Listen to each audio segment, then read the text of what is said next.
spark up an online fight is to merely have an opinion.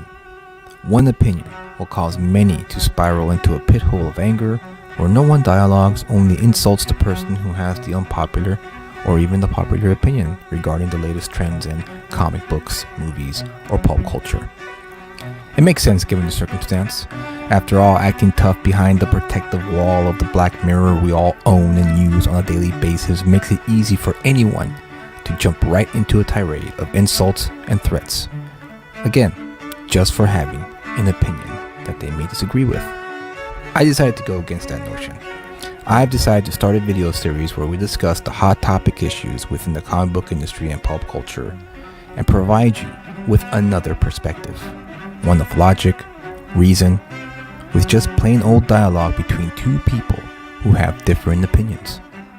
My co-host and I will discuss the pop culture topics at hand in a fun, engaging, and respectable manner. So, without further ado, let's talk about it.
Yo, what's up? Happy Friday, everyone.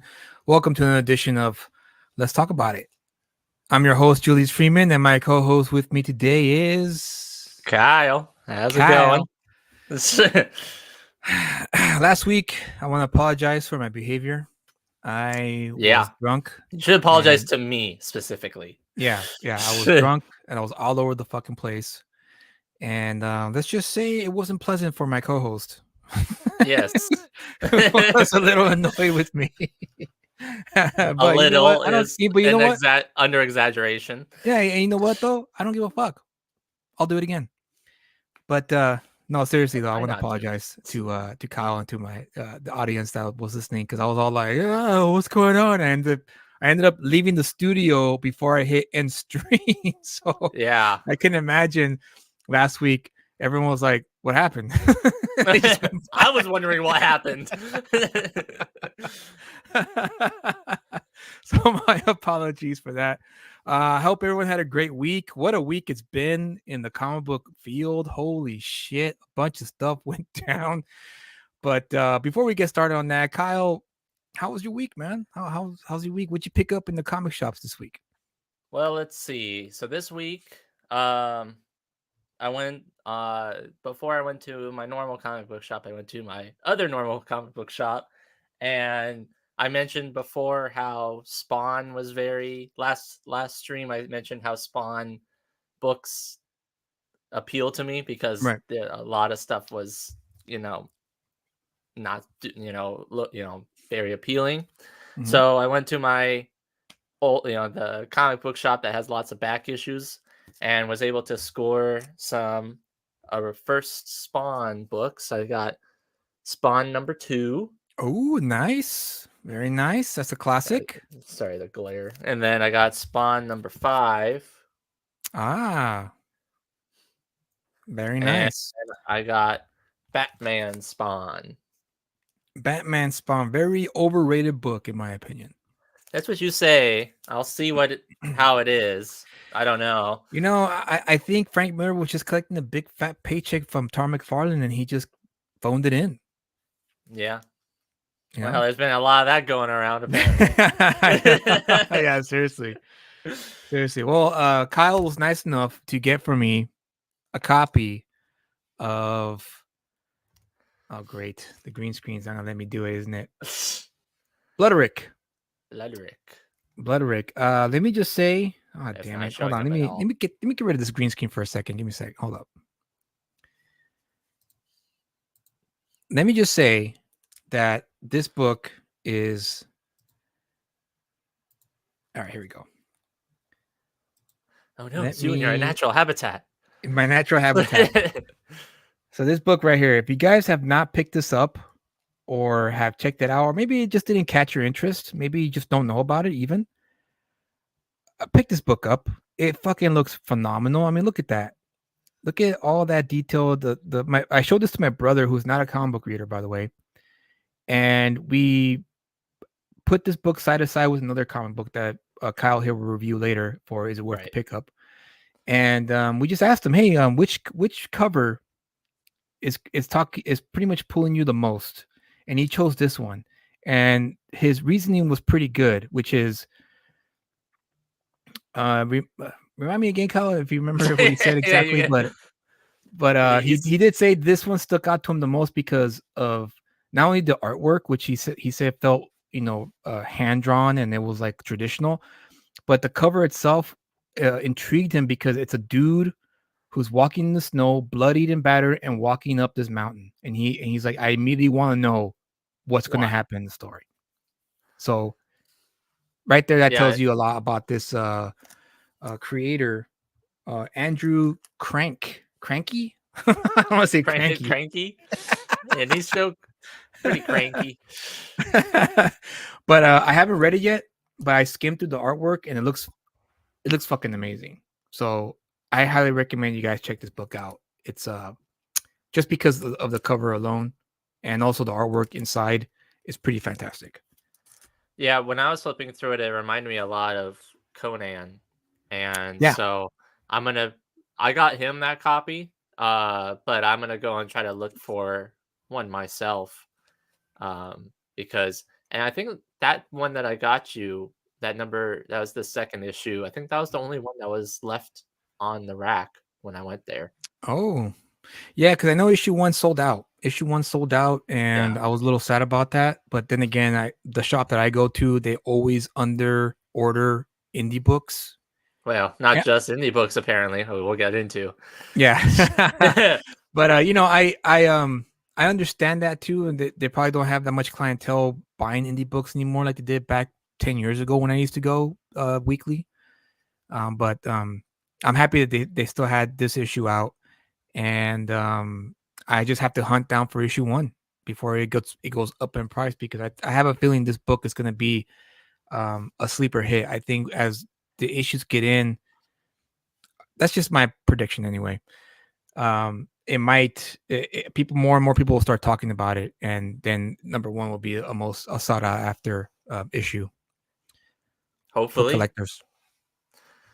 But anyway, like I was saying though, I went to our normal comic book shop to get my normal haul, and the guy that runs the shop that I talk to all the time, I always ask him, hey, how's things been going? How has business been?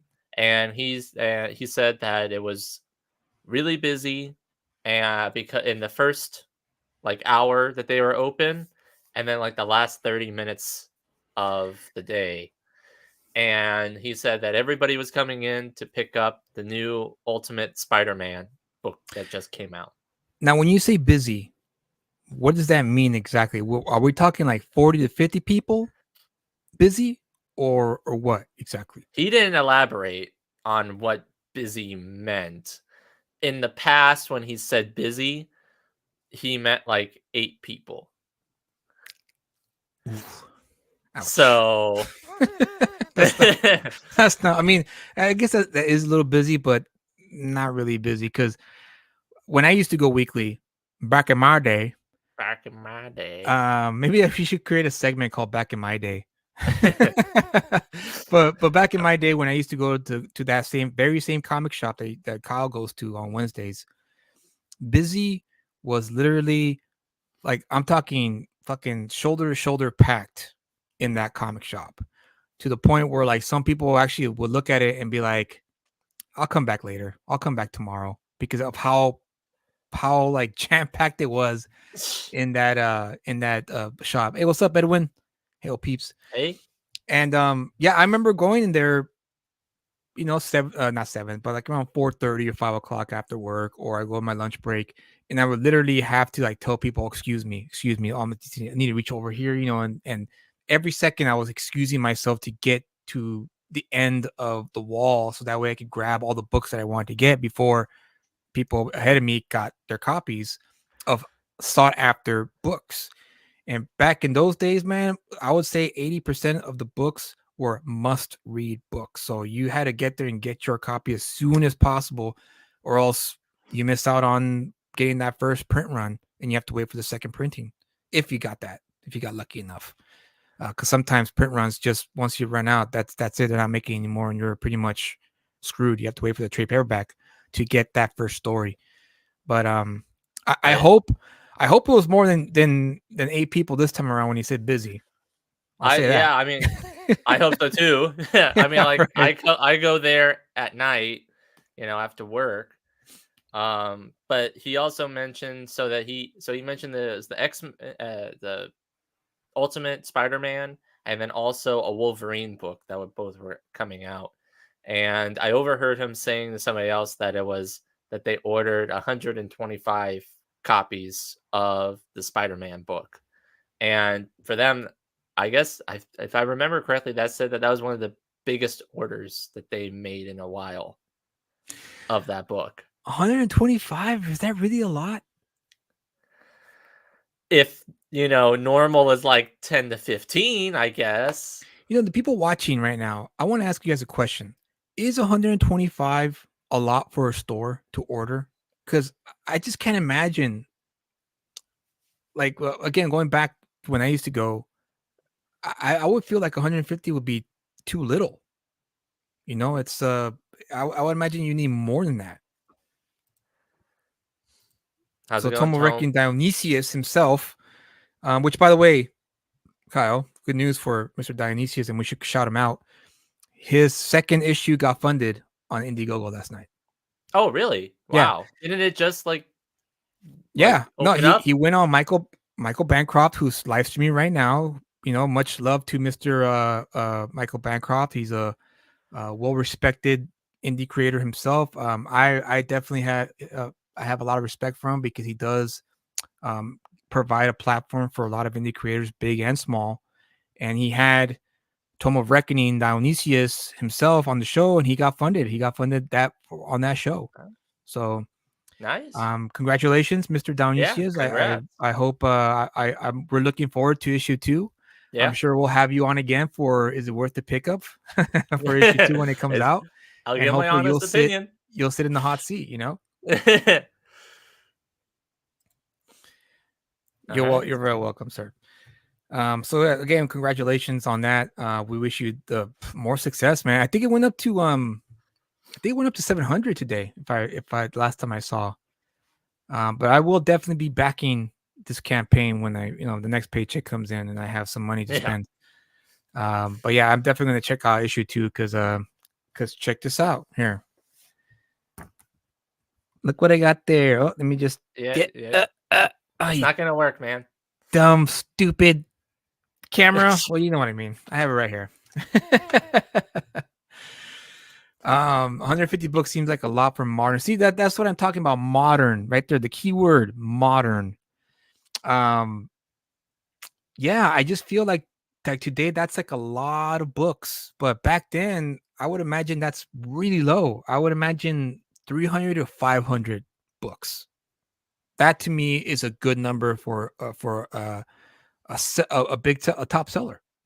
You know? Well, and I'm wondering what they're selling now because I mean, if they're selling this for 125, and the last time that they mentioned how many that they bought was Transformers, the Robert Kirkman Transformers. Yeah. Or not, yeah. Well, the Robert Kirkman series line. It's not written by him, but and that was they ordered like 50 copies 50. of that book. Now they buy a lot more because I see them on the shelf of like the second and third. Yeah, print because they're runs. probably selling. They're probably seeing that they're selling and moving. But Yeah, wow, Skybound. 50. Whew, that's man, that's not. You know, again, in modern times, that's a great number, but that's not a good sign to me. To me, that's not a good sign of a healthy direct market industry or market. I guess, yeah, for lack of a better term, a Yeah. marketplace that's very Healthy. yeah. I mean, 50 copies is like so. That's just so low for me, really low. But then again, Well- hey, we live in different times. The economy is tough right now, and people are tightening up their purses and wallets and not and being very careful as to what they spend their money on, because I think a lot of readers have been burned over the years with low quality content in comic book form that has been come out of both Marvel and DC. You have those rare gems that come out every so often, like Predator versus Wolverine was pretty damn good. Yeah. From what I read.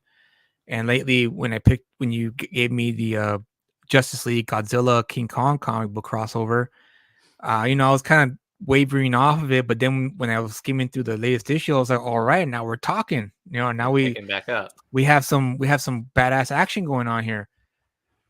So he said, damn, okay, they have to buy way more. That book did so much better than anyone thought it would. Yeah. And I'm not surprised. It's Skybound. Skybound Right. Comics, Robert Kirkman, that's the name brand at this point. You have Invincible, you have Walking Dead. I mean, that's a for sure Well, and thing it's now. Transformers. I mean, like, Right. Transformers. How could you is yeah, yeah, you're right. It's Transformers, dude. Like, come on. Like, how could you not think this was gonna not sell? And not only that, but Skybound is taking care of the publishing rights for that book. And Right. who better than Robert Kirkman to take care of that and handle that? Because I mean, I've been liking their GI Joe, and I haven't read Duke yet. And then I have Cobra Commander pulled. I don't think it came out yet, but those ones I'm looking forward to reading because it's good and it's all Skybound stuff. So Right.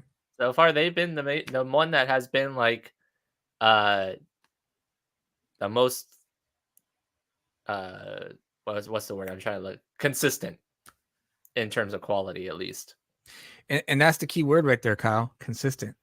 There's no consistency anymore in comic books, modern comic books anyway. There's rare exceptions, obviously, but you don't want exceptions. You want the norm. You want that to be the norm. Consistency and quality when it comes to making comic books. And that goes for indie comics as well. And that's why I'm excited for books like Tome of Reckoning. There's other projects out there like I also backed oh goodness gracious, I'm gonna hate myself for not remembering the book's name, but it's another indie creator from Indiegogo that I backed, and I'm hoping that he continues producing it. And I'm gonna back a third creator. His name is Ken Rockefort. King Rockefort is his name, and he has a comic book called Groken, and he already delivered 2 books.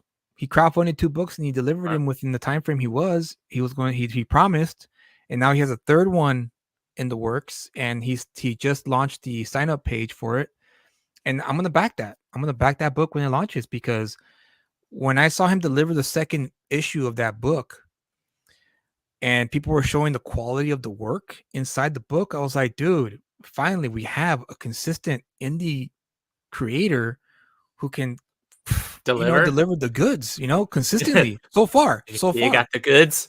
You got Yeah. the goods there. That's right. Rocafort is a legend. He's becoming a legend in my book ever since I've started following him on Twitter, and he's been posting up images of his work, and I'm like, dude, this guy is fucking killer, dude. Awesome stuff. His DC stuff was insane. See, now I have to look for his DC stuff just so I could see it and look at it and check it out, because the fact that he went full on indie, props, man. Really. Because it's hard, dude. It's hard to crowdfund a book. But when you have that level of skill as a comic book artist, you can make it far in the indie scene. It's all about the work and not the drama. Amen to that, dude. Because woo, is the indie scene full of drama these days. Yeah. Civil War, Kyle. A civil war has broken out in the indie like comic that book movie. scene on Twitter. And lines are being drawn in the sand. That's usually They're what making Civil people War choose who do you serve. Saruman. No, I know. I want to say this about it. Because it's been on my feed all week, and I just want to say I no longer give a fuck. I no longer give a shit about Eloquently it. said, I guess. Yeah, I don't, to say it as beautifully as I can, I don't give a fuck anymore. I've kind of, that meme, that Tony Stark meme when he rolls his eyes. Yeah. That's how I feel about it now. I was thinking of the Captain America language. Oh. And you know what? Dionysius is right. You are lucky, Kyle, because it does take away the fun of what comics is, which it's supposed to be, which is fun.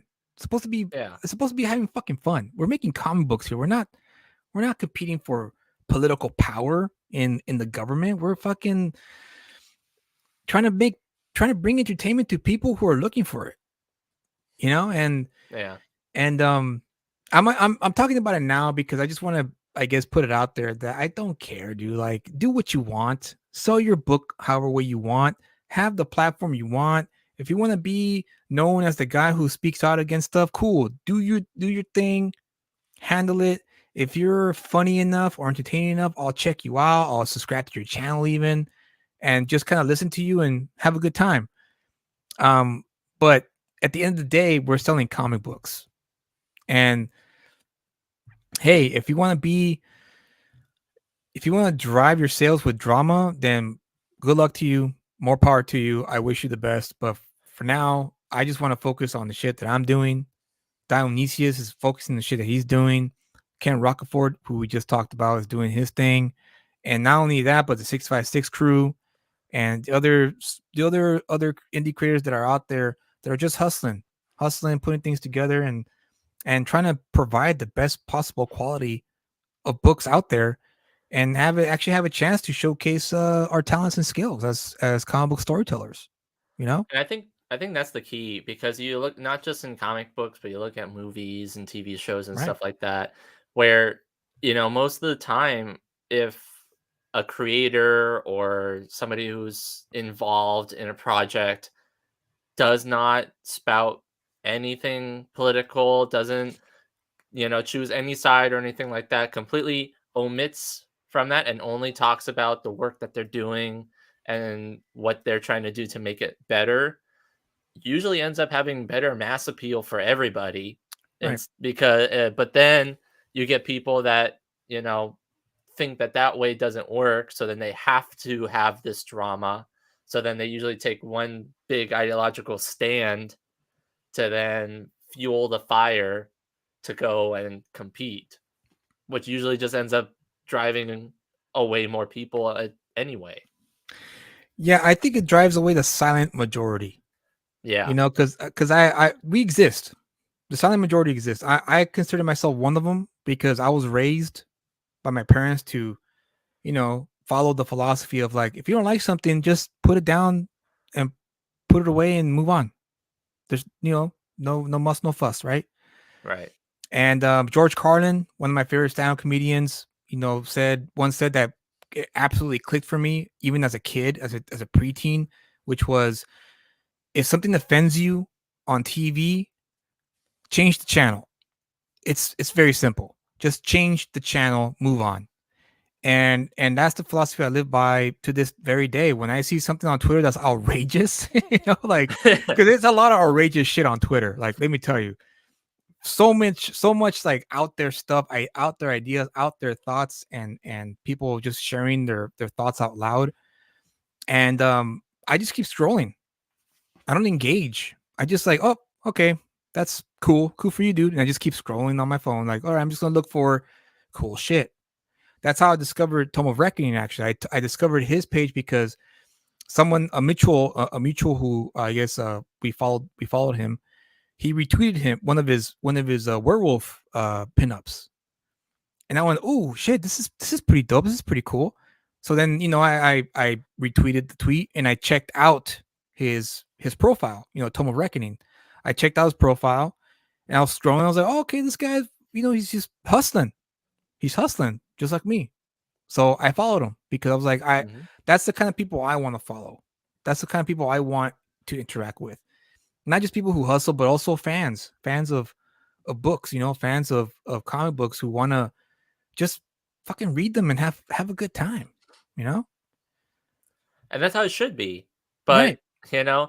Thing is though, a lot of people like the drama. That's the reason why Dude, you have all absolutely those like, reality TV shows of all those like Real Housewives and stuff like yeah. that. And you got, all those different, just rant channels that everybody subscribes to. It's just because people do like drama. People like seeing all this stuff that's going on. But, in the end, are you actually going to like watch those things? Are you actually going to be supporting those things? Or are you just there just to say that you're a part of it?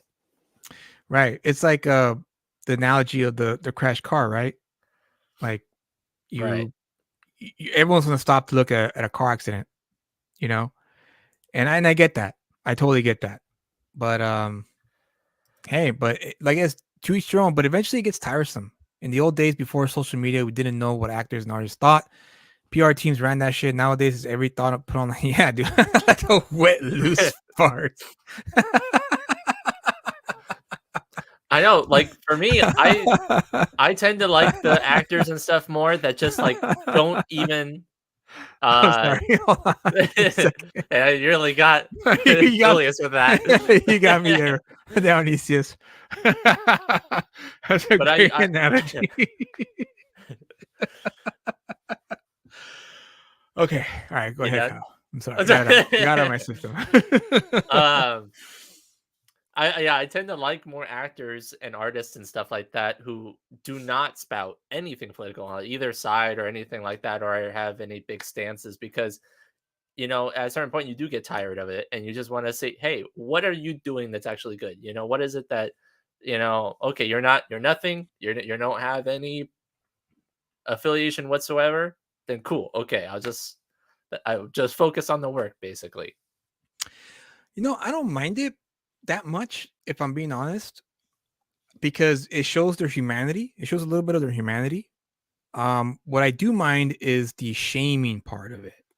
Yeah. That's the part I mind. That's just like, dude, don't try to shame me into fucking agreeing with you. Like, if you want me to agree with you, then pretty much what's the term? State your case, right? Convince me. Give me the points. Give me the talking points. Give me the sources, right? Let me, lead me down the pathway to your enlightened thinking, sir. So that way we could both be in the same level, right? Quote unquote. And I don't mind that. I don't mind that. I actually don't. It's just when it comes to the shaming parts when I have a problem with it. Because we're all human, man. We all have our opinions. We all have our thoughts. We all have our beliefs. It's just a matter of how you present it. And but I think in this day and age, it's been proven time and time again that art, that skill, the skill of tactfulness, Yeah, and being tactful. being tactful And is gone. It's thrown out the window. It's being pissed on and shat on, and who cares now oh, at this point? yeah. Excuse my my language, Kyle. But see, I wanted Language. to show you this because it's something that I've been teasing for a while, and this is a comic book project that I'm working on. It's something that I Okay. wrote a few years back, and yeah, this A is big old ship. a sci-fi one shot that I'm working on. This is the stuff that I'm talking about. This is the stuff that I'm stoked for. When I look at someone's account, or when I see a tweet or a post or wherever in Instagram, on YouTube, this is the kind of stuff I'm all about. Is letting me know, hey, I'm working on this, check this out. And I'm like, all right, cool. Now I'm looking forward to it. I'm not gonna say too much about what the story is as of yet, because I'm still working out some kinks. But once I have everything settled, hopefully in a few weeks, this will be ready to go.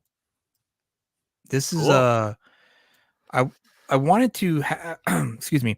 I wanted to have a European flavor for this book when I first came up with the story originally.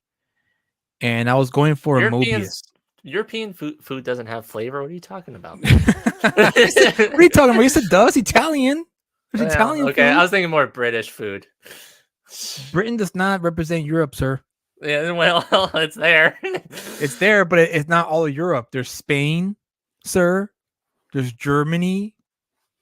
There's Italy. Come on, Kyle. Yeah, I know. Well, I'm part Italian, so I like Oh, Italy there you part. go. So you know. But yeah, I wanted to capture that European style, like especially Mobius. French and their butter. That's right. See? Yeah, The French have flavor too, French. Kyle. Yeah. Not just Mexicans. All Mexican food is just rice, beans, and tortillas, and that's it. And it's delicious. And don't you ever It's forget it. just different versions of that. But yeah, this is an example of what's in the pipeline for Elusive Comic. And so I'm hoping that people will dig it. That's the goal. That's the hope. Wow, Anyway. what a great teaser! Just, hey guys, look at this thing. Is I can't tell you anything about it, and the only thing I'll say it's about coming. it is it's a sci-fi story, and it's pretty out there, and it is a parable of sorts. It's a sci-fi parable story. How about that? Okay, well, at least that's something. That's something, right? And it is a love letter to Mobius. Mobius was one of my favorite comic book artists in my young adult life. Not as a kid, because I didn't know anything about Mobius until I was maybe 24. It's when I first got introduced to his work, and I was immediately mesmerized by his work. Have you seen any of his work? Have I shown you any of his style? I don't know. I didn't like Jared Leto as him. Not Morbius, Mobius. Oh, Kyle, the guy from The Matrix. Oh, there you go again with your fucking. Thank you, Chris. I can't wait for you to release this, show you guys. But no, not Morbius and not Morpheus. Oh, Mobius. wait, isn't that the guy that's also Owen Wilson's character in the Loki show? The what? Loki, the Loki TV show. Isn't that what Owen Wilson plays? That's Oh his name? yeah, it's Mobius, right? Yeah. Yeah, I don't know. I haven't seen that show, so I have no idea. A lot of people with similar names. Well, this is his name. The artist name that I'm referring to is John Mobius Gerard. Was his name? Passed away a few years ago. Very, very skillful and talented artist. This is the kind of style he drew. Obviously, this is not nowhere near, but it was close enough, because I that's the kind of artist I was looking for when I wrote this story. This is drawn by an artist called I don't want to butcher his name. He's from Hey, Portugal. I do that all the time. Yeah, no, he's from Portugal. He's a very famous artist now. He worked for Marvel and I think he done some just stuff for DC. He currently is working with Rick Remender. His name is Andre Araujo. Oh gosh. My Man, apologies, Andre. I don't even want to attempt. My to try apologies. to Andre say that name. Andres Lima Araujo. Oh gosh, I'm butchering the last name. This was his first work here. I found him online. He was, putting his feelers out there, looking for work, and I saw his samples, and I was like, dude, this is it. This is the guy I was looking for. And yeah, he has a little bit of Frank Quietly and Jeff Darrow look to him as well, Yeah. which is what I also Speaking of liked that, about it. Huh? Side note, when you mentioned Frank Quietly, I just finished reading All Star Superman Ooh. by Frank Quietly, and it was amazing. I loved it, and I don't know why I was holding off from reading it for so long. But then I found it on sale somewhere, and I got it, and yeah, I just loved every single second of it. Isn't Frank Quietly's work so pristine? It's very unique. Yes, very unique for sure, but very beautiful too to look at. Yeah, And it's very appealing to the eyes to look at. yes, yeah, I agree. And then with him and Grant Morrison working together, they always make magic together. Mm-hmm. And him and Mark Millar as well. But him and Grant Morrison, What for does he whatever work with reason, Mark? What does he work with Mark Millar on? The Authority, Oh, and also more recently, Jupiter's Legacy. He drew a few issues of Jupiter's that's Legacy. where that's where I seen that. Yeah, that makes sense. I haven't picked those up yet. So this is the flavor that Andre gave to this story, and again, this was his first work. This was years ago, guys. Years and years ago. This is long before Marvel discovered him, long before becoming the superstar artist that he is today. I have to say, I got lucky. I got real lucky that I found him at the time that I did, at the rates that he was charging. So let's just say that I got very lucky to be able to get a hold of his services and provide a fucking top quality book. And I can't wait to show you guys. This is going to be a 52-page one shot. So it's not a, hey, Super Spur, what's up? Hey, it's not going to be an ongoing. It's not going to be a short, 3 to 4 issue miniseries. This is a one shot deal. And once the book is done, it's done.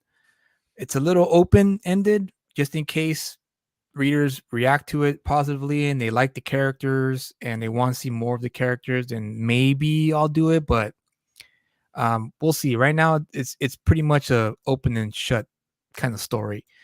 It's gonna blow your mind. Yeah, there's nothing wrong with that. I mean, right.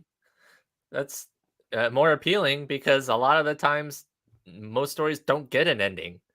So, it's like you just so you paid the whole one shot by that artist. So the same artist, though. Yes, Dionysius is the same artist from beginning to the end, with the exception of a few pages in the middle. But that's you'll see the reason for that one when you read the book.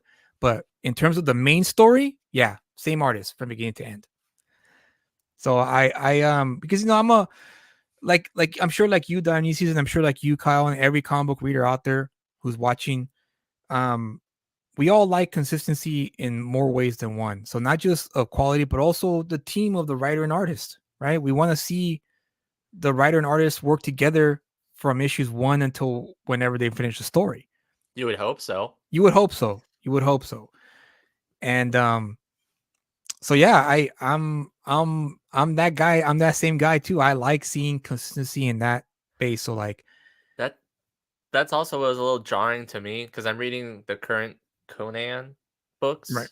And the first 5 issues was done by one artist, and I guess they brought on a guest star artist for the next couple issues or something like that. But I didn't know that, so when I picked up the next issue and it was a completely different art style, I almost thought it was a whole different book, and it kind of threw me off a little.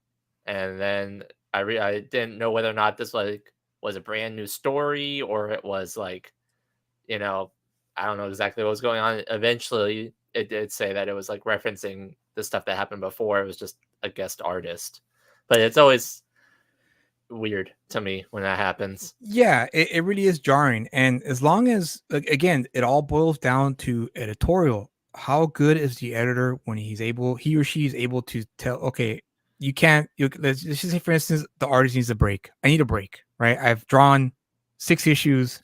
I need a damn break, right? And that's totally normal. Of course, we all get burnt out when it comes to doing things on a daily routine. And so a good editor should be able to find an artist that is somewhat similar to the style of the main book's artist, unless it's like a total, one shot type of deal. Like, okay, this is a story that's not going to be connected to the main story, and then Yeah. maybe you could get away with it. But if it's going to be remaining in the same vicinity of the main story, then you should at least hire an artist that's close to the main artist, in my opinion, anyway. Yeah, I know, because that was the thing. It was completely different art styles, like not even remotely close to one another. So it was like very jarring when seeing it. Yeah, I agree with you there. That's 100% on that. So is this what you're showing still part of what's in Yeah, that book? this is another page. I just dropped it, so consider yourselves the first to see Woo! to see a new page that I have not shared on my Twitter account. Even at I all. haven't seen this page. And you haven't seen this one either. This one might be He's recolored. keeping a lot of this stuff secret from me too, just so you know. Yeah. Thank you, Dionysius. Yeah, it's there's some touch ups that I might do here and there, but not too much, because I am very happy at the final result of putting this book together. Kirby S2, dude. Kirby is a huge influence on me, especially during this time. Once I got older and I started really appreciating what Kirby provided to the comic book industry, to not just the industry but the medium, and how you can tell stories, especially in comic book form. I mean, he would. I understand why they call him the king, and this is definitely very influential, especially by Kirby, because his stuff is just phenomenally good. And I tell every artist, every aspiring artist out there, even though you may not be a fan of Kirby's lines or his style of how he drew his characters, study his sequentials. At least do that much if you're serious about pursuing a comic book career, because you can learn a lot from Jack Kirby when it comes to telling stories sequentially. So again, you may not like his art style, but he's the guy who brought the A game and pretty much introduced the whole concept of sequential artwork, the way you tell a great story using sequentials. So I highly recommend Do studying you him. think that artists, when they're doing their art, should find an artist or like look at older artists for inspiration, or should they just have their own art style? Like, Oh, I think in the beginning, of course, you should emulate who inspired you to want to become, in this instance, in your case, an artist, or in my case, as a writer. mhm. I was a huge, I love Raymond Chandler novels. Raymond Chandler novels, for those who don't know, wrote the famous PI character Philip Marlowe, which was played by Humphrey Bogart and everything. And I think recently they did a TV show on A&E with Clive Owen, I think his name is the actor. Don't look at me. I don't know. Okay, well, whatever the case, I fucking love those novels, the way they were written. And so when I first started writing short stories, I wrote it in the style of Raymond Chandler. And as you keep writing and keep practicing, eventually down the line, you should be able to grow into your own person. And when it comes to comic books, I emulated Alan Moore a lot. Like, I pretty much copied Alan Moore when I first started writing comic book scripts. And as I kept writing more scripts, then I started to, again, grow into my own and find my own voice as to how to tell a comic book story. And I think that's the case for everyone. I'm sure Dionysius, if he's still here in the chat, I'm sure he has a list of artists that he wanted to copy and emulate because he just was so profound by their work. Yeah. And now he has his own style, his own unique style that I have not seen anyone else draw in that same style of Dionysius. It's a very unique style that he has, which is Mhm. what lured me into Tome of Reckoning because it was so different from everything else that I was seeing online. Art Adams, there you go, Art Adams. Have you seen any of Okay. his work, Kyle? Art Adams. I'd have to like see it. I don't know the name off the top of my head. You should probably add him to your list of old comic book creators that you should pick up books from because Art Adams was Okay. he was Adding a it right beast. now. Yeah, there you go. Do that because Art Adams is amazing, as Tome of Reckoning is saying right here. Totally amazing. Ooh, yeah, his art looks good. I There you I go. just searched up Art Adams art. There you go.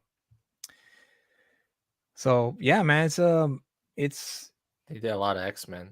oh yeah, that's where I think he got his fame from. Was his X-Men run, and then he went off and did his other stuff, and it just blew all the gates every time. He did a fun Fantastic Four run with Ghost Rider, Spidey, Hulk, and Wolverine as the Fantastic Four. Nice, dude. Oh, really? Oh, that's cool. That is cool. Wow, Look- Ghost Rider, yeah. Spider-Man, Hulk, and Wolverine as the Fantastic Four. That sounds pretty cool. That's cool. All right. Add that to the list of things to find. Do you remember, Tome? Do you know what the title was? Make it a little easier for me to find it. The title for the Fantastic Four run? Yeah, that Fantastic Four one that he was referencing. I'm sure if you Google it, you can find the whatever those issues were. I know, but he's right here. I don't know. Well, I mean, he may not know off the top of his head. Well, Just mark it okay, down. Just write fine. it I'll down. look. I'll look for it. I'm writing it down. I was just alright. asking. I can't just ask. He may have had it. My goodness. There you go. Okay. I'm sure you'll find it. I'm sure you'll find it on Google. I wanted to show you this because I thought it was hilarious, and I want to show the chat this too because I think it was pretty fucking hilarious when I saw it. And check this out. This is what happens when you serve yourself soda after being given a water cup in Gotham City. Let me know if you can hear the sound. Nope. Can you hear it? Nope. Nope. No. Okay, hold on. Let me fix it then.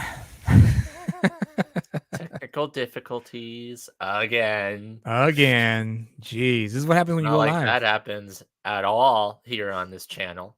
Hey, shut up.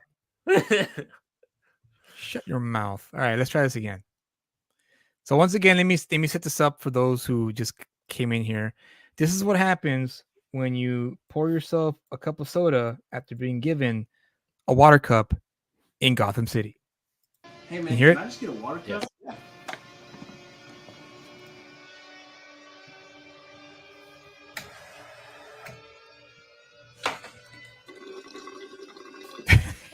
Is that water? Sprite.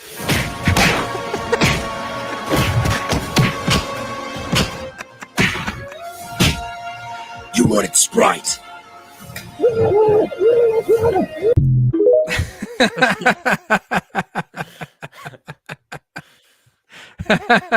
One more time. Can I just get a water cup? Yeah.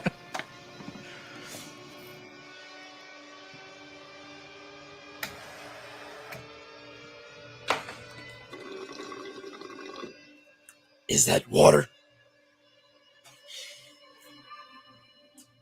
Sprite. I love that. I love that kick right there. You wanted Sprite.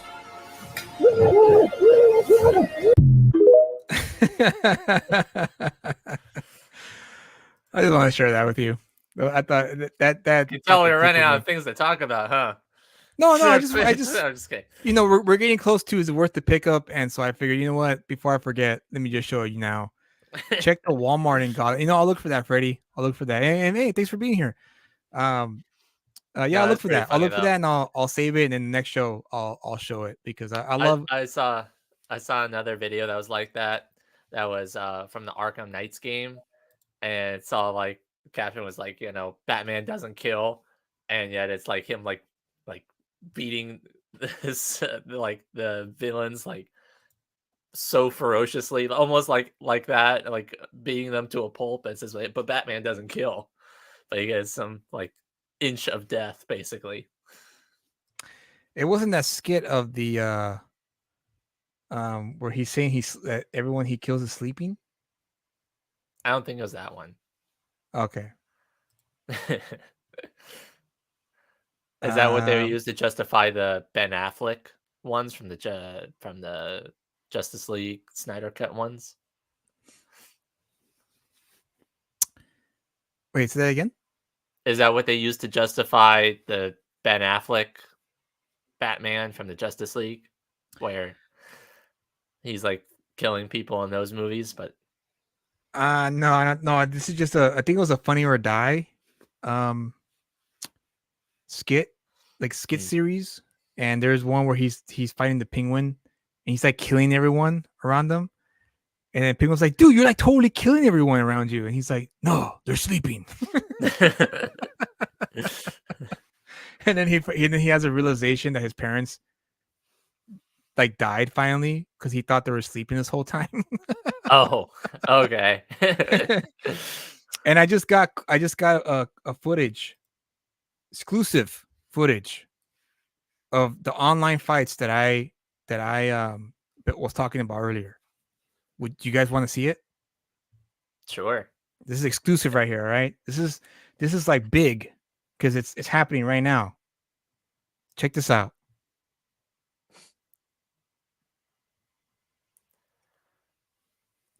There it is. には生活ネットワーク日本文化センターの提 And that's how it is on a loop.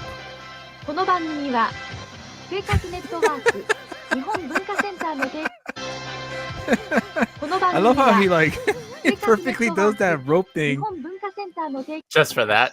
just for that. この番組は生活ネットワーク日本文化センターの That's the whole この番組は生活ネットワーク And then I like how Bam Bam Bigelow, that's the wrestler's name, by the way, if you guys want to know. Bam Bam Bigelow, I love how he does the cartwheel and then 日 does 本 it 文 back 化セ to ンター him. の提 So instead of just doing it back to him, he says, okay, I'll just do the cartwheel and do it back to you.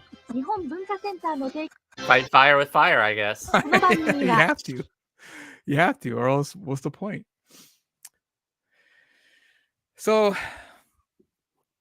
the title of this episode was what the hell is going on? And I think we pretty much covered it. We That's don't what's even been know. going on. Fights online, comic book store sale numbers are down, and it's going to be up to indie creators to step up and deliver quality product to bring back excitement in the comic book industry, because that's what's needed. That's what's missing. It's excitement for a book. Yeah. Maybe let me ask you this, Kyle. No, don't Were ask. you ever were you ever excited for any book when you started reading comic books? Like, I'm talking about like real excitement, not just like, oh, this looks pretty cool, I'm gonna check it out. I'm talking about like, oh fuck, I can't wait for this damn book to come out. Like at all. Like in new your book, year. or like when I found out about it, I had to go and get it. A comic book at the No, shops. but like a new book or Yes, a new book. a new book. Yes. Let's see. The fact that I have to think about it, that probably should say something. Yes, it does. It speaks volumes. Those in the chat, those who are watching, let me know in the chat. Can you remember the last time you were like, oh, you saw something in previews in the previous catalog, or you saw something online and you said, holy crap, this looks amazing. I can't wait to get it. I'm gonna call my shops and I'm gonna get them to pull this book for me because I need to have this book. I would say the one that, like, after getting into comics and seeing like the new books that are coming out, the one that I like actively wanted to go out and get was the Predator versus Wolverine. Ah, okay, there you go. That's something. That's You know? something.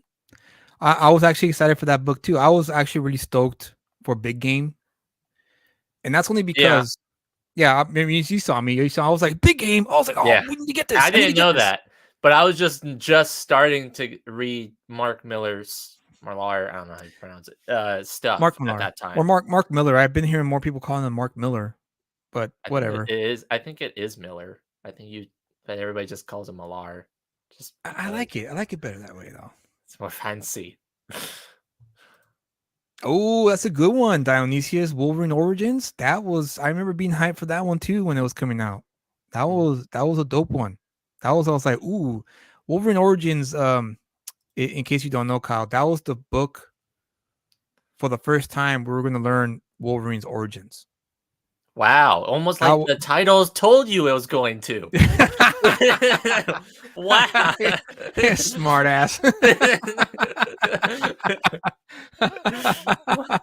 Well, it was the first time we were ever going to see it because at that point, no one knew Wolverine's origins at all. Who he was as a kid, where he came from, nothing. So that was, yes, even Dionysius thinks so, Kyle. Just the way you said it, it was all like, in X-Men Origins, we get to find out Wolverine's origin. Yeah, now that I think about it, the title was on the nose, wasn't it? Yeah, come on. But no, that's a good one. Predator Wolverine is a good one to be hyped about. I was hyped for Big Game because I was a huge fan of Wanted when it first came out. Great fucking book. If you guys have not read Wanted by Mark Millar and Mark Miller. J.G. Jones was the artist of that book, I believe. And that book was just I also crazy. remember another book. It was the Ghost Rider Wolverine. I was going through my list. Oh, that's right. Yeah, you were stoked about that one. That's right. Yeah, I saw that one and I loved that one. And that one I actually had to really go hunt to get. So that one I'd say. And you read that one, right? Oh yeah, I loved it. And you loved it. Okay, so it was really good then. Yeah. Nice. But yeah, Wolverine Origins was one that Paul Jenkins was a writer, and the Kubert brothers took turns drawing the issues, which was pretty cool to have the brothers work. Hey, Oli, I was wondering where you were at. Ultimate War for me, but they lost me because it was a cross-title crossover. Read issue 2 and X-Men 463 and issue 3. I hate when they do that. I really do. That sucks, dude. Ultimate War did sound dope.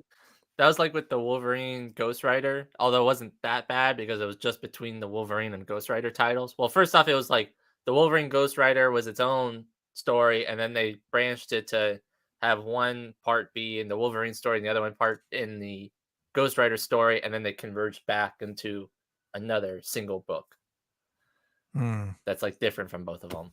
So that's not, yeah, you're right. That doesn't sound that bad. But that it's not too bad. But that one, yeah, that one's annoying. Yeah. I was like, oh, really? I have to buy all these books? Damn it. Whatever, you know. Yeah. But see, like those are good examples, but you don't have that today. That's the problem. And that's why indie comics is the key. That's why I think indie comics is gonna have to take that mantle and just fucking go with it. Grab it and go with it. Which is why I want to dedicate this show, part of it anyway, to talk about indie comics. And who better than to talk about indie comics or letting you guys know, if it's, dare I say, worth the pickup. Oh. Wow. I felt that that Kyle here would be the best choice to do the indie comic book reviews and critiques because he's a reader, and I come from a place of editorial. I come from a place of writing. I've been doing it for a lot of years, so I can't help but look at comic books in that light. So that's why I thought it'd be best to have Kyle here host and pretty much follow the segment of It's Worth the Pickup. And today we'll be reviewing a comic book that was actually surprisingly of where it came from, right? Kyle, Right. when we found out. Well, there's a few things that goes along with it. I'll tell it once we get going. All right, let's get going. Shall we?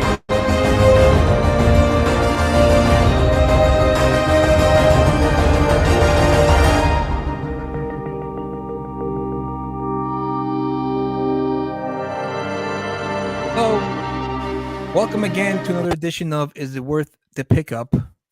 And this book, I never heard of it. Neither did Kyle, but interestingly enough, when I asked Kyle this earlier this week, hey, which book do you want to review this week? You know, remember it has to be indie. We're not going to do any mainstream books. That's going to be separate. So for the live streams we do on Fridays, we always want to stick with indie comics. So that way, hopefully, we can have indie creators come into the show and actually listen to critique in real time from Kyle, who is an avid comic book reader. He just picks up new books, wants to just soak everything in. And so I asked him, hey, do you have anything that you want to review this week? Because if you don't, then I'll hit some people up. And maybe they'll be willing to come on the show, that kind of blah, blah, blah. And he's like, yeah, I actually have one that I got a couple years back. And I want to review it because it I found out recently that this book sold for $120 Right. for issue number 1. I was like, what book is this? I never this is very interesting. He brought it into work today, and I at first I was like, oh, like this looks okay. I don't know what's anything special about it. And the cover looks like Keanu Reeves and all that. Yeah. And as I was looking through it, you know, skimming through it, like, okay, this looks pretty good. Like the artwork looks all right. It's not nothing too bad. It's written by Jim Kruger. Jim Kruger is obviously a famous comic book writer. He's been in the business for a lot of years. Wrote Earth X with Alex Ross. And as I showed it to my brother, he was like, "Oh, this looks like Steve Aoki." And I was, "Oh yeah, well I don't know who that is." And he's like, "Dude, Steve Aoki, you never heard of him?" I was like, "No, he's a famous DJ. He's a famous music producer. Like everyone knows who this guy is." And that's what book we're reviewing today is his comic book called Neon Future. Neon Future. Now, because he's all like, his brother was like telling us like, yeah, look up what he looks like. And you're like, okay. So then we looked it up, it's exactly dude, it looks exactly like him, right? And we're like, oh, okay. Like, oh, okay. This now it made sense. Now it made sense why the first issue sold for $120 because more than likely he signed that issue. And it was a signed copy, but I didn't like go and see who it was signed by. So I just saw more that than likely it was signed by this guy. Most likely, yes. So it's a indie book. I never heard of it. I never knew who this guy was, but apparently he's a very famous music producer. He produced a lot of famous tracks by, you know, Lil Jon, I think, and then LMFAO, I think is another group he did a track for. Very famous DJ as well. He's like the techno. Yeah, techno rave scene. And so this all makes sense to me. But Kyle, let me shut my mouth here for a minute. I know this is my segment. You always love to do that. I know. Segment. It's just like you're just chat. I found out Steve Aoki is brother to that girl in Too Fast, Too Furious. Oh, interesting. Oh, siblings. Found out Steve Aoki is brother to that girl in Too Fast. Huh. I don't know. Well, I like the Fast and Furious movies. I guess I have to figure out who that is. But that's funny though. That is funny. Now, Kyle, I'm sorry. He's your hype man, Kyle. There you go. See? Yeah. See? Dionysius knows. Okay. You should listen to Dionysius, Kyle. Yeah, you should listen to your elders, Kyle. You're too old, man. Get with the times. So, okay, the floor is yours, my friend. Let people know what Neon Future is all about. Well, for going back, like I was gonna say that how I happened to get this book was you mentioned that it was a couple years ago. It was during WonderCon, and this was before I was into comic books, and we were just walking around, and there was this booth that had comic books, and somebody was there with like an iPad that says, "Hey, you want a free comic book? Just sign up for this email. Sign up with your email, and we'll give it to you. And you get to meet the creators." And I'm like, "Okay, why not? Sure." So I just put in an How email can you say no address. to free comic books too, right? I know, that's what I was like. If you know me, I am like, I will go out of my way if there's a way to get something for free. Nice. So like, I'm all for it if I get it for free. I don't care what it is. I've got like, a whole bunch of different like spam emails that I use all the time, just because they always ask you for your email. Anyway, so I go and I get this book, and they're all like, "Hey, you want to meet the creators?" And so I got it signed by the colorist, which is Abraham Lee, and by somebody else, but I can't for the life of me make out what the signature is. Yeah, this chicken So scratch right here. yeah, so if anybody knows in the comments, Maybe it's Steve. Maybe Steve Aoki. Look, that kind of looks like an S. is that an S? It might be Is, A. Maybe this is the A right here. A. I mean, who knows, bro? Honestly, I don't know. is it? If it is, great. Hey, maybe, I don't know. I don't remember who it was that signed it. This is that was- definitely a chicken scratch right here. I Yeah. can't even read it. I mean, That because might when be- I that went, might be I an got A. two. I got what? Is it? That might be an A. Is it? Then maybe I do have it. Who I knows? might have Okay, two go on. then. Go on. I'm sorry. Go on. Well, I have two because I also have another copy because I went back the next day and got another one, a different cover, also signed by that chicken scratch thing signature. Anyway, long story short, I got it and I never read it. I just put it on my shelf because I didn't have any. Oh, it's not. No. Okay, well then I don't. Whoever it is, I don't know. Yeah, get it CGC graded. Yeah, maybe they'll find out. Can they like research it, or do you need to have like a good question. certificate or something? They might. Yeah, good question. I don't know. They might. Yeah, I don't know. Honestly, I don't know. If you guys know in the chat, if they have like a process where they can. Oh, I guess Guess they they can can research research according it. to Oli. Okay, cool. Anyway, I just got So it. according to Dionysius, his signature is QT and shit. Is that chicken scratch? No, it's not chicken scratch. Okay, well, whoever's signature that is, I got that on both of them. So, anyway, I got it. I never read it. And we did this. I read it. And so basically, the main plot of the story is almost like what just recently came out with like the creator. It's Kyle's signature. Hey, you're not far off. I mean, like my signatures, Kyle. Is that what's going on here? my handwriting is terrible. It's a cross Look at all between these writers, man. Isn't hieroglyphics. this like a case of too many cooks here? Yeah, there's a lot of people's Yeah. story. 2 script writers, and then produced by, I guess these are the people who fronted the money. Anyway, like I Anyway. was saying, stop talking. It's my segment. Sorry, I'm sorry. Go ahead. Go on. We'll get to that part. I'm talking about the story here. All Okay, right. okay. Sorry. It's like the creator in the fact that where in the creator it was like the humans versus like machines and stuff like that. And here in this story, it's people who are authentic, that they call them, which are people without cybernetics and like augmentations. And then the augmented, which are the people who want that stuff, who have like the bio circuitry and stuff like that. And so basically, like the government and everybody don't want it. So they are for the authentic people. And this Neon Future is the name of the terrorist organization that's trying to dismantle that and say, no, technology is better, guys. So it starts off with the Neon Future people killing one of the head of the authentic hunting crew, I guess you would say, who have been going around trying to persecute her of all the augmented people. So they kill him, and everybody, I guess, doesn't like it because they want to be augmented. Everybody wants to be augmented for some, I guess.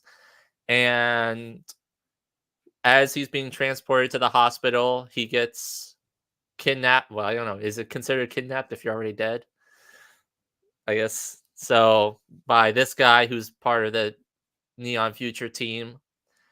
And basically, what happens is they take him and put cybernetics into him so that he can be one of them and see how being augmented is not so bad. Master Roshi. Master Roshi. This is the remember we couldn't Yeah. figure out his name from when my brother mentioned, "Oh, it's from Dragon Ball Z." Yeah, Master Yeah, Roshi on roid. that's pretty much what he was saying. On But guillotine. so he goes through. You want to scroll down? You want to keep scrolling? Oh yeah, sorry.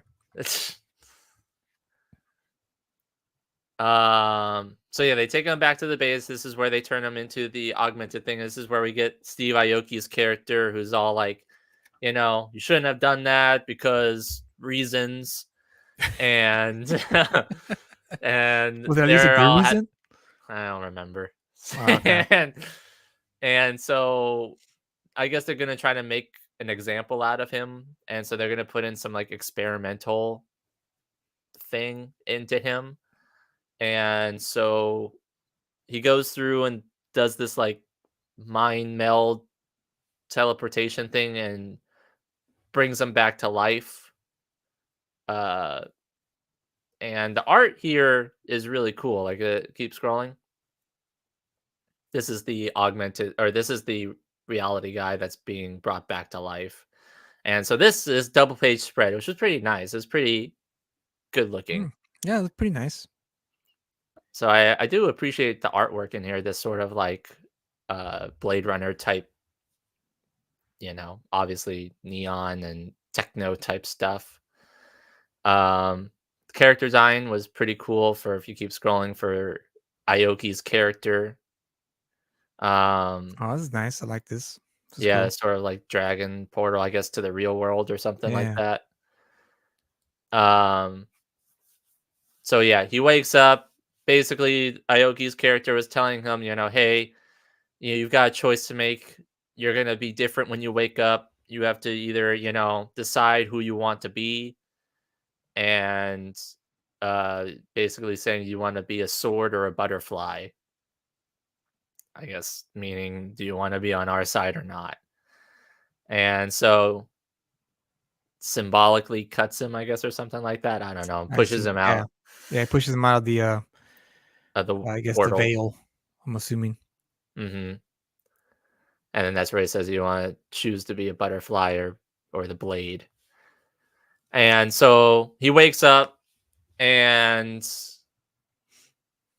realizes that he's augmented now. And then they kind of just like let him go. They don't let him go. I guess they're holding him hostage. Okay.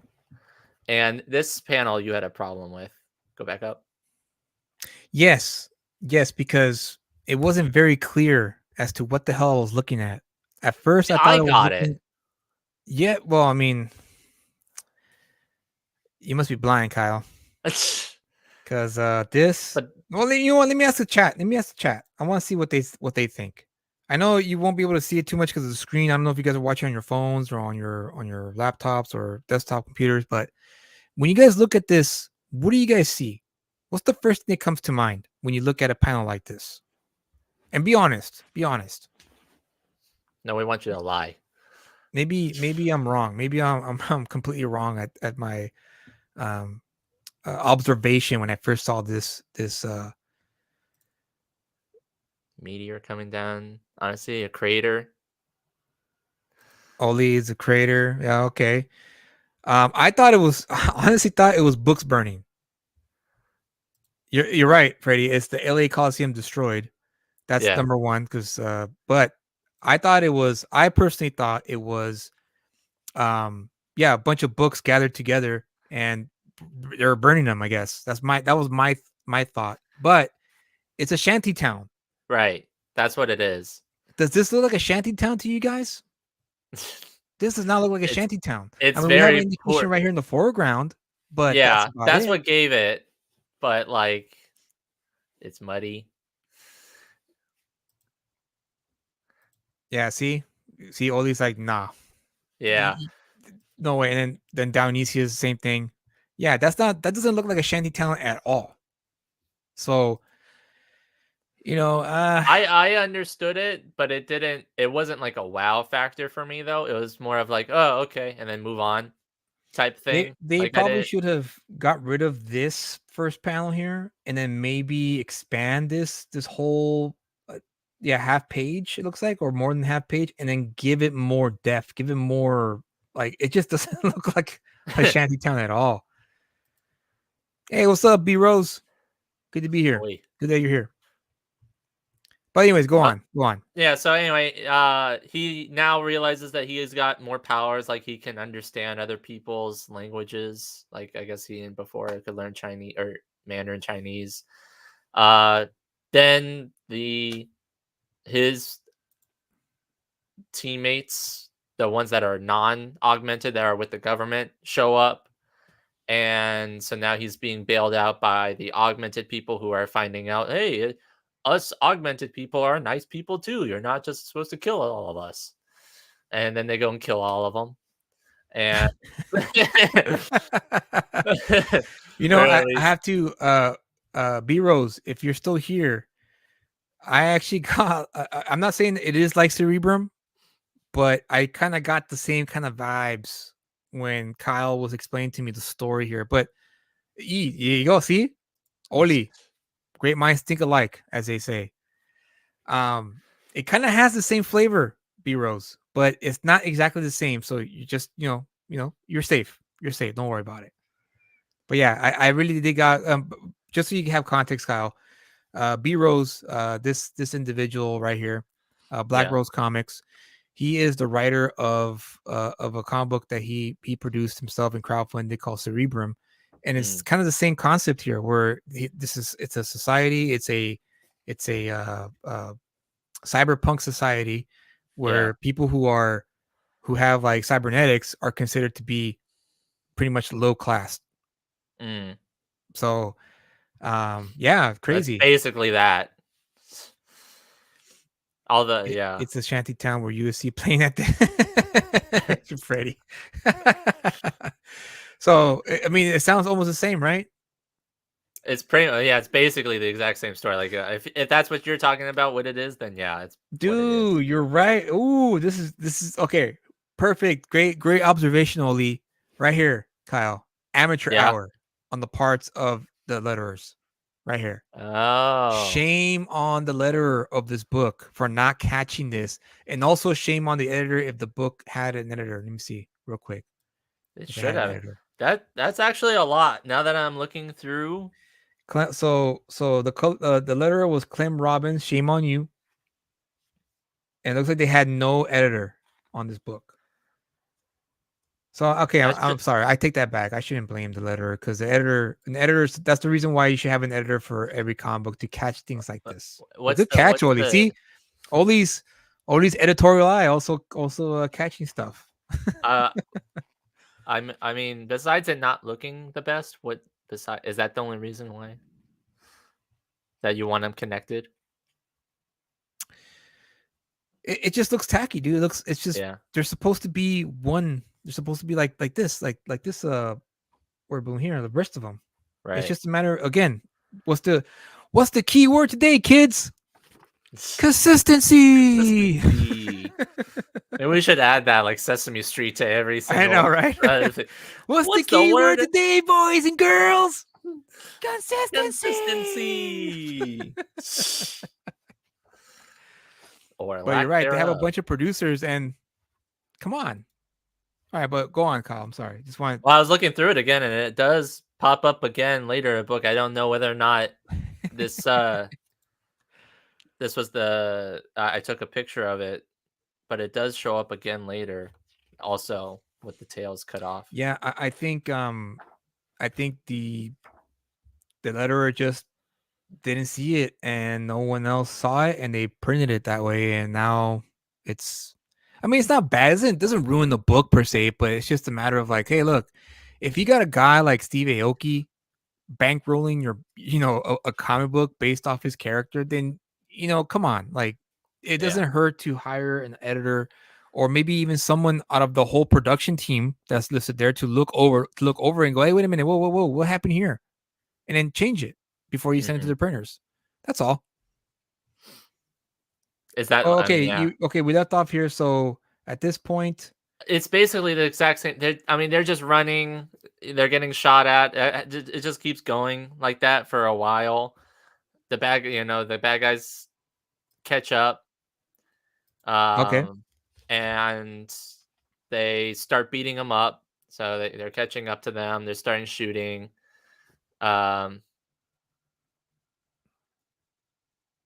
This is the main character. He's basically going through like a dilemma of like, well, should I tell them that I'm like part of their crew because I was like one of their leaders I see. or sort of thing. But like, if I do tell them and I show that I'm cybernetic, they'll probably just kill me. I have to And so admit, as I like the look of this guy here. The yeah, soldier. those This are is a soldier, those are right? like the foot soldier guys. Okay, yeah, I like the design. It's a pretty cool design. Like I say, the character design is pretty good throughout. Anyway, so he like basically shocks them all to death with these like newfangled powers that he has. Ah, okay. And then, Uh-oh. Uh-oh. Is that too close to you, B-Rose? Is that too close to what you're writing for Cerebrum? That is this is a cool face. I mean, it's I just wish it was wait, did they show any action after this? Yeah, they did. I just didn't. Oh, okay. All right. I just want to make sure because I It's was like, if they didn't, I was like, ooh, that's another mistake because they should have shown the either a splash page or a 2-page spread, whatever, of showing no. Well, I can how much show you. power I he have it has. here, but it just shows him. It shows the guy flying back, and then okay. him talking with the buddy, saying, "Hey, what did that Aoki guy give you?" I see. You know. Okay. I just didn't take it. I thought it would have been nicer just to end on that. So there you have it then. Looks like that's the end of it then. So he pretty much showcases. So I'm assuming instead of becoming no, B-Rose, don't do that. Don't do that. Is it that similar? It can't be that similar, can it? Well, it to can't be fair, I mean, like it's pretty like generic story type. Not generic story, but like I mean. Totally. Don't egg him on. Why are you getting him on for? But so yeah, that's basically the story. I mean, like we were mentioning though, the character design was great. I did like a lot of that. There are some good panels in there. Yeah, some of the paneling is pretty good actually. Spread. But yeah, besides that, as we mentioned, there's a lot of little things. I don't know whether or not this was his first book that he did or what. I do like the art style, at least. No, the art is pretty good. Like some of the paneling is pretty on point. I am digging it. It kind of reminds me of oh gosh, help me out here, chat. If you guys maybe if you look at the artwork, it may remind you. It kind of reminds me of why can't I remember? Brian Hitch. Kind of gives me a Brian Hitch flavor when I look at the artwork. So this was okay. This is interesting too. So this came out in 2018. 2018. Okay, a few years back. Okay, October 2018. There is a price on it of how much he was selling this for. You want to guess how much that was back in 2018? I'm gonna say $6. It's actually cheaper than that. It was $4. $4. Oh, okay, nice, nice. So Dionysus can also see some Brian Hitch influence. Yeah, this was if I were an editor, I would have said, wait a minute, what is this? You need to change this. This doesn't look like a shanty town like you're supposed to like the script calls for. This looks like a bunch of boxes stacked up in a warehouse. It's very poor at all. I get if I didn't see that kid guy there down on the bottom, then I would have absolutely no idea what I'm looking at. But Yeah, it's just that the word balloon placement kind of takes away from that too right. on this here, and this should have been maybe if I don't know, maybe they could have drawn a little bit more here, like a little bit more in this area here, like in the middle ground. So here's the foreground, right? So we get to see a nice clear view of what we're looking at, and then maybe from here to like here, do a middle ground where we kind of see if it's further away down, but it's a level down, and then maybe down here it would have worked, you know, create like Yeah. a perspective long shot as they call it. What do you think? What do you think, Dionysius and Oli? If you're still on the show, like, do you agree with that, or how would you guys approach it if you got this page and you saw and you want, oh wait, this doesn't look like what it's supposed to look like? How would you guys do it? Is that like the right approach, or is it a different approach you guys would take? Because that's what I would have done. Dedicate the middle ground, the middle level here, to something a little bit further down to kind of still showcase like a bit more detail. But what's the context of the story For What do you this mean? panel. for this panel? Yeah, I guess this is where he lives. Oh, for this panel, yeah, I think this is where the guy who This got is- the powers lives. No, I No? think I think this is because the context is that he got the cybernetics. Yeah. And then he was held hostage for them, and they took him to this area to like hold him. Ah, okay. And yeah, because they say first off, he's not a hostage. Second, you understand Chinese. And then they're saying like, well, if he's not a hostage, why does he have a hood on his face? And they say, well, it's because the main guy ordered it. So I guess they were just keeping them there, like low key type thing. So they decided to put him here. Sorry, I was in the bathroom. I was saying down is like, if you were the editor of this book and you got this page and you saw this panel, what would you recommend to fix to give it the idea that it was a shantytown? Because this right here, the foreground works, but I was saying that if I would have added something in the middle ground here to showcase a level down, so that way we can see more of the shanty towns, the people walking through it and everything. They should have used Kowloon as an inspiration. Interesting. Well, and then on top of the fact too that this shanty town is supposed to be the ones that are for the neon augmentation and stuff, so you would think that they would have more of that, right in there. Right. I mean, it's a big nitpick, it's just one panel of this page. It's just something that it when I first saw it, I was like, wait, what am I looking at here? And you don't want that. You don't want the reader to ever do that when they look at your book. You want the reader to immediately understand what they're looking at when they get to the page. Down says, I think maybe use the foreground as a middle ground and have more shanty closer to the Oh, yeah, okay. Yeah, that works too. So this year would have been the middle, and then maybe draw like actual shanty like boxes people coming in and out of, and then show the background here. Yeah, that could have worked. That could have worked too.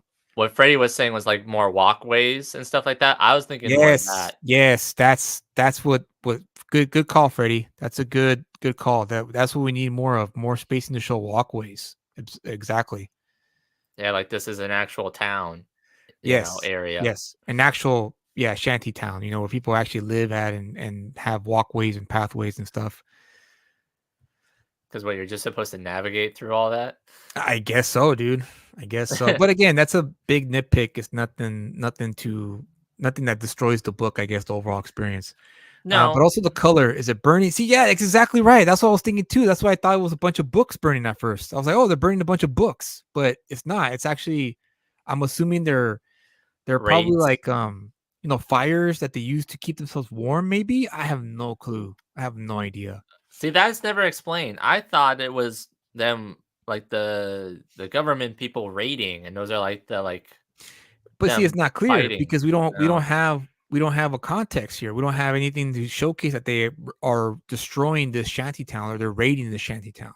I mean, we do have a little later. We do have the context when they have that explosion that happens. But I'm talking about before we get here, right? Like, is there a page where they're arriving there or they're about to get there, or what's? Yeah, Dionysius says, "What the hell are those light beams on the right?" Oh, good. Another good observation. I think it's have supposed no to be the idea. moon, maybe. Maybe I that's have supposed no to be clue. moonlight. Because I think there was one panel that showed like a pretty big moon. That's supposed to be the moonlight? Maybe. I don't know. Well, whatever the case, it's good observation, Dionysius, because I didn't even catch that. I was so focused on this part right here, the burning and the brown, that I didn't even look at that light beam there. I'm assuming it's a helicopter. But again, if it's not on the panel, the reader's not gonna know. Well, you don't just see random blue flashes. Maybe it's aliens. If there were two figures fighting in the middle, this page would be awesome. You mean like in the foreground here, Brady? Like just like fighting over a scrap of food or something? Well, whatever the case, I mean, that's not here or there. I mean, it is Right. what it is. I just think they could have done better with this panel since they dedicated almost a half a page to it. You know, like a big panel. Yeah. And typically, when you dedicate a panel of that size in any page, then you specifically want the reader to focus on that panel. That's the reason why you do it. So, I do yeah, like it's. Go ahead. I do like the overall the coloring and the shading aspect of all, like the color aspects of all of it, where you start colors- off with the darker tones when you're in the city and stuff, and then you get to the more lighter pinker stuff when it's in like the utopia aspect of it, and then as you keep on going, more it gets darker, and then you get to the slum shanty towns, and then it gets more red and dark, and then once like the action and death start happening, then it gets really like blood red, and then it gets more. So I do like that aspect of it. Okay. Well, I mean, there you have it. Right? Is there anything else you want to add? Not to it? really. Not in terms of like the story aspect of it. Anything from your perspective? I know you didn't get a chance to read it per se, Yeah, I think you just read it now. but from perusing it, did you have anything that you saw that you wanted to add? Just that panel I had a problem with, but everything else looked right on point. And I mean, the other exceptions would be the word balloons that were not merged. But other than that, I thought it was a great looking book. The sequentials were pretty on point. I wish I would have had a chance to read it. I wish I had the time to read the book so I could give you my full thoughts as to how I thought the delivery was done. But Jim Kruger is a very capable writer. He's been working in comics for I don't even know how many years at this point now, but I have no doubt that the story flows and that the narration and the dialogue flows nicely. I mean, overall, it looks pretty good. The artwork looks amazing too. It's like I said, it gives me that Brian Hitch feeling to it. And who's the colors? Abraham Lee. So Abraham Lee, kudos to Yeah. Abraham Lee for the colors. Neil Edwards and Jeremy Repak. I don't know if they're partners. I don't know if this is if maybe one drew one half of the book and the other half. I'm not exactly sure how that was dispersed, but cool. It looked all right to me. Nothing glaring that was kind of that took me out of it. But since you read it, it's an indie book, bankrolled by Steve Aoki. What did he say? What was the Freddy says when he said to be the butterfly of the sword or whatever? Did he project a butterfly from his chest? Sort of. It was like he was there's a panel where it shows him pointing a sword at, go up. Oh yes. Down, and it's towards the middle. Yeah. It's right here. I know what you're talking about. Yeah. I caught it too. There it is. Yeah. This one? Yeah. So that's where he says, are you going to be the blade or the butterfly? I guess the butterflies are just like in that techno ethereal realm type thing. And this is a cool panel too, right here. I like the positioning. I like the shot, the angle. It's a really good angle.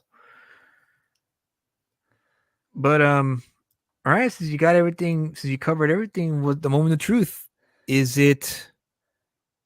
Wait, higher? Wait, Freddy says higher. Higher. Higher? Did I miss it?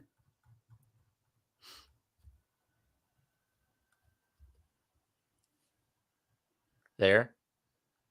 Is that what he's? I think that's what he's talking about. I think the. If you're talking about the other one, it was one panel up. Oh, when he slashed him? Oh, right there, right there. Yeah, I think that's just a butterfly just floating around the mountains on his I don't even chest. think. Though. Yeah, I think those are just like techno. Maybe it is butterflies. Yeah. I Well, don't know. Whatever it is. yeah. It's- All right. So, moment of truth, Kyle, is Neon Future produced by Tim Bellew, Steve Aoki, Matt Colin. Of course, And- Ray. Of course. That's a horrible panel. it's- He's just saying that to spite me because he just wants to do the opposite of me. Punk. Steve. The script by Jim Kruger and Tim Bellew. And story by, I'm not even listing names. It's just a whole bunch of people. Is it worth the pickup? Is Neon Future worth the pickup? If you can get it for free or cheap, maybe. Yeah, it's kind of interesting enough to. Well, I That's guess right, we B-Rose. understand what Fuck is it. Neon Future. But other than that, I mean, like it was pretty generic. I'd say it's better than some of the current comic books that are coming out. It does Check make your me sequential kind of want to go rules. and see It the is next one, bad. read the next one, but I wouldn't. I would definitely want to pay $125 for it. Well, if you saw it in the stands, if you went to the comic shop and you saw it at the stands, would you recommend people to If pick I this saw book it on up? the if I went to the comic book stands and I flipped through it, I probably would pick it up. Reading it, it's at least decent enough read to read it, but overall, it's kind of just very mid at best. Yeah, real quick, Ray. The reason why it cost $125 is because the guy who right here, Steve Aoki presents, he's a famous music producer, and he's also a DJ apparently. And I think that book that he signed himself sold for $125. That's the motherfucker. You know what? For that price, I would hope so, right? You'd hope. That'd be cool. Imagine, all right, if you buy this now for $125, he'll come to your house and DJ your party. Oh, okay, he knows. But- So Ray knows who he is. Yeah. Well, Um, and so anyway, if you can find it cheap, yes, worth the pickup, at least initially. Now I haven't read the rest of them, but it's pretty average book, to be honest. but it's still worth the pickup though. Yeah, for if you can get it, like Okay. cheap. All right. Well, no, that's all. I just want to be clear for everyone who's watching. He'll throw a cake in your face for that price. All right. Well, there you have it, guys. Neon Future is worth the pickup according to Kyle, but it's not worth the pickup according to B Rose. Yeah. So I think we should listen to B Rose in this instance. All right. I think that covers it all up. He came to El Paso once and got some shit, got into some shit at a bar. Oh, well, I guess that's what most famous people will do, right? They think they could do whatever they want, and then when they enter the wrong place, they get checked, right? They get checked. Whoops. There we go. So there you have it, guys. Neon Future is worth the pickup if you guys do check it out. And if it's cheap, get it. But if it's not cheap, pass on it and just whatever, move on. We want something better. That's a lot more Yeah, quality. so I say if you can find it and it's cheap, get it. If it's not, and you have to like actually search for it, it's not worth to go and actually like search for it. Well, hey, you got it for free, so I know I got 2 copies for free, and I got them signed by one of the colorists and somebody else who we have no idea. Yeah, we can't distinguish the signature at all. But it's not Aoki, unfortunately. If you That'd be did, then kinda- you could definitely have made yourself a nice $125. Yeah. Easy. But whatever. Yeah, whatever. Well, I mean, great review. That was very thorough, and I dug it, even though as Ray thinks that my sequentials rules are shit. I think they're pretty badass, so I'm fine with that. But you know what? Good on you. You know what? I will say, I will attest, B Rose, since I am the editor of your book, I will say yes. Your book, your Cerebrum is better. It has more heart. Has more heart to it. And happy Harry I'd like Ardon. to read that. So, well, I'm out. Good night. All right. Bye. Dropping the mic. Thank you for being here, Ray. It's always a pleasure to have Ray on the chat. He's always fucking Are you delivering sure? the goods, right? It's Keep just him on the good. go. He and I always bump heads on Domingasos, but it's out of love. It's all out of love, which is what's all should be all about. So, Kyle, anything else you would like to say before we call it a night? Not really. Just remember the word of the day, kids: consistency. Consistency. Yay.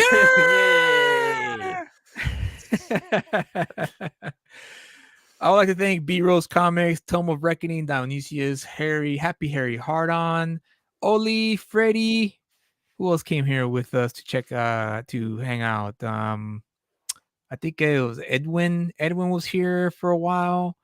I think that's it. I think that's all that. Oh, and then Chris H was here for a while. He stopped by, say hello. So thank you all for showing up and hanging out with us, talking comics, talking about the what the hell's going on in the comic book world. And again, we're making comics. We're supposed to be having fun. We're supposed to just fucking, if you don't like someone, ignore them. That's the best approach, the best way to go about things. I do it. It's the best thing I've ever done, is to just simply ignore and just keep on scrolling. Just like George Carlin said years and years ago when he was alive, if something offends you on TV, change the channel. So I will add to that in the 21st century. If something offends you on Twitter or something, I guess someone got under your skin because they said something you don't like or you don't agree with, keep on scrolling. Keep on scrolling. Just move on with your day, and your life will be a lot better. You'll be a lot more at peace. You'll have peace of mind. You won't have any stress-related diseases. Wow. It just keeps on going. You just gotta just brush it off, go, you know what? Let that guy say his ass-name bullshit opinion and let him deal with it, with all the bullshit he's gonna get. I'm gonna keep on scrolling. I'm gonna keep on retweeting and responding to cool shit that I see on Twitter. Funny, fun, skilled, talented stuff that you see on Twitter. Venerate that. The good, the true, the beautiful. That's the best way to pretty much, I guess, if to fight this quote unquote culture war. It's just focus on that. We focus on that, and we can have a fucking badass community. And the fact that we have people here watching, the 8 people that are watching right now, you guys are here for a reason. You guys are here because this is the kind of vibe you guys like. This is the kind of vibe we want to put out, Colin and myself. Yeah. And just just fucking have fun, joke around, and venerate cool stuff. And even though not everyone's gonna like Neon Future, he read it. Right. That's something that's what it's supposed to be all about. Checking out new books to see if it works for you. See if it flows for you, and if it's something you want to share with other people. So if you're a comic book creator out there, indie comic book creator, and you want to come on the show, if you want us to review a book, hit me up on X. You could DM me, you could direct message me to a thread, whatever. And let us know if you have an online store, or if your book's available at the shops, or if you have a crowdfunding that's about to fulfill. Let us know. Let me know, or let Kyle know on Instagram, Comic Book Kyle on Instagram. And hey, I got this book, and we'll buy it. We don't expect no free handouts. We will pay out of our pocket to buy your book. If you have them. Yeah, and read them. Oh, Super Spurg. Sorry, I forgot to mention Super Spurg. Super Spurg, thank you for showing up as well. Oh yeah. We'll buy it, we'll read it, and we'll review it. And then if you want to come on the show and listen to review live, and we could ask you questions. We could do all that stuff. Come on down. We're not here to hate on you. We're not here to crap on you. If the book is not worth the pickup, Kyle will tell you it's not worth the Yeah. pickup, and that's the But that's the whole point of the game, right? Not everyone's gonna like your stuff, and that's okay. But as long as you put yourself out there, maybe someone else who's watching the stream may like what they hear and go, you know what, that sounds right up my alley. I'm gonna back it because I actually like that kind of story, even though Kyle Mann liked it, and that's fucking cool. That's what Again, it's supposed to be. I'm not the one who's claiming to be the end all be all of every single comic book ever written, and like my Right. opinion is set in stone of what you should think. Go and see these things for yourself. Read these for yourself and see what you think. And we always try to mention it, but every single time we do reviews, we always try to say, oh, this is good for so and so reasons, or this is not so great for so and so reasons. We're not just saying, oh, it's good because it's good, or it's bad because it's bad. Right. We're trying to be a little bit more in depth in our reviews, and Good. tell us if you like them or not. Let us know in the comments. Yeah, let us know if like, yeah, this is your review is full of shit. Like, what the hell is this all about? And then let us know, hey, maybe if you talk about this plot, talk about more about the characters. We want to know more about what kind of, what the dialogue sound like, whatever the case. Just let us know. Subscribe to the channel, leave a like, hit the bell, and comment. Leave a comment. Let us know what you guys think about the stuff that we're making, because we want to continue on doing this kind of show where we just talk, shoot the shit, and have a good time. Have a good time and stay away from all the drama, because as fun as it is to watch and rubberneck a car accident on the freeway, just know that people are harmed in that car. And when it comes to drama, as much as it is to listen to it and laugh at it and poke fun at it, people unfortunately do get hurt when it comes to drama. So I got really serious. No, I have to. I have to mention that because it's just funny to me how the people fighting are adults. They're all adults. Children. It's like, dude, what? We're making comic books here. What the fuck are you talking about? What are you getting on about? And it's a little maddening, but at the same time, I understand. You know what? It's to each their own. You get back what you put out into the world.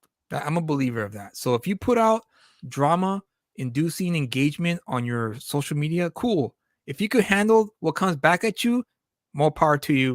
You get a nice clap from me, but that's not my style. My style is to just have a good time, have fun, and like Black Rose Black Rose Comics just said, stay silent and ignore it. And that's exactly right on the money, B Rose, right on the money. I keep my head down, I grind, and I'm put stuff out, and that's the way I'm gonna do it, and do this show, because I love talking comics with Kyle. Kyle and I talk comics all the time, and it's fun. And so I wanted to bring that on the show so I could show you guys. We could show you guys that it can, have fun with us. This is a party. Let's have a good time. So exactly. With that said, we'll see you next week. We'll have another live stream next Friday. We'll have another edition of Is It Worth the Pickup. Once again, if you're an indie creator, hit me up. We will buy your book. We don't expect a handout. We will buy your book. We will read it. You do. Review it.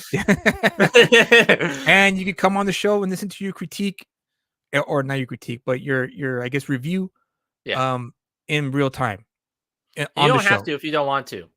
We can review your book. And you don't have to. Okay, so have a great weekend, everyone. Enjoy your Friday night. Enjoy your Saturday and Sunday, and keep on grinding. And we'll see you in the next one. Peace. Bye, guys.